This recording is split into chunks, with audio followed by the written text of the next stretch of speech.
Овој наслов најчесто го имав во моите размисли. Па слова во кои се за Словото и околу Словото, слова во кои Словото е и повод и причина за словата, и слово во кои се започнува и се завршува со Словото, не можеше да бидат насловени поеднакво од ова, од слова за Словото.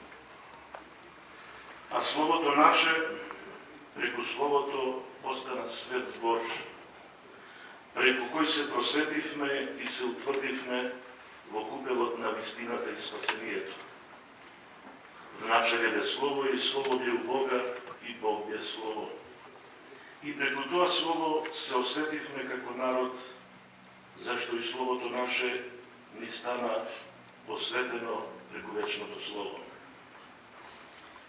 Инаку словата што следат во овие книги и во сите потоа, кои веројатно ќе бидат собрани во 5 тома, се од периодот, како што веќе беше речено, во изборот и во столичувањето на 9 и 10 октомври 1999 година па наваму, што сум ги држал по разни поводи и на разни места во епархиите на нашата Света Црква, во Охрид и Скопје, во Штип и Битола, во Велес и Струмица, во Куманово и Тетово и во многу други места низ татковината, како и низ нашите црковни општини во Европа, Соединетите американски држави, Канада, а се во Австралија.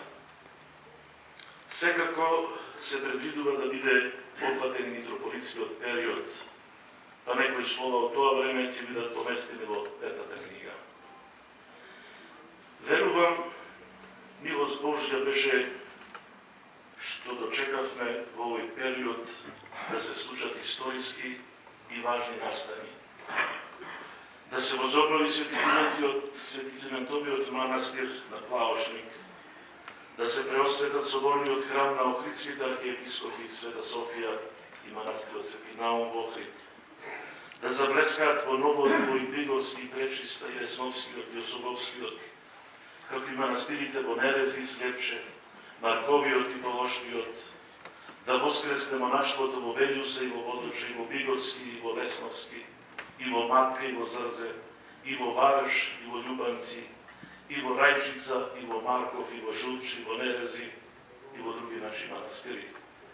И навистина му благодарам на Бога што ни даде да доживееме и што живееме период со многу настани случувања, време преполно со многу предизвици и искушенија. Се удостоивме во наше време да одбележиме 2000 години на христијанството и 20 столетија на христијанството во Македонија, повод во чија чест го поставивме украсот на Вселената, Милениумскиот крст наводно. Се удостоивме да одбележиме 1700 години од Миланскиот едикт, 1000 години од основањето на Охридската архиепископија и 50 години од нејзиното возобновување како Македонска православна црква, како и други годишнини и јубилеи. Сите тие настани беа богоугоден и благословен повод да се говори, да се забележи и да остане како следоштво дека било. По милоста Божја ми се даде можност да го проповедам Словото и му благодарам на Бога ако некого поучив, придобив и утврдив во верата. Секогаш и насекаде се трудев да бидам разбирлив во доближувањето на Бога и во објаснувањето на поводот и настанот, и тоа по примерот на светиот апостол Павле, не за да бидам убедлив со мудри зборови, туку во пројава на духот и силата. Инаку, нам на свештенослужителите, должност ни е да го проповедаме Евангелието при секоја прилика и во погодно време и во невреме, како што и Господ Христос ја проповедал радосната вест, а затоа и исповедната порака од светиот апостол Павле, тешко на мене ако не проповедам. како и молбата да опостолите повторно да ги проповедаат словата, се однесуваат на секој свештенослужител и тогаш, и сега, и за секогаш. На крајот ми преостанува да ви заблагодарам на сите што помогнавте да го дочекаме овој ден и да имаме ваква вечер.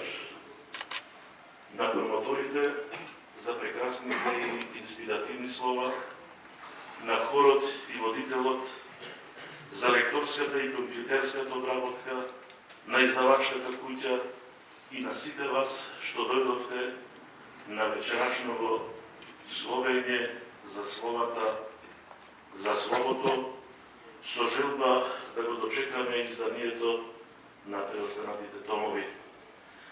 Ви благодарам уште еднаш, посакувајќи ви вечното слово, што почесто да е во нашите слова и да биде постојано со сите. Амин.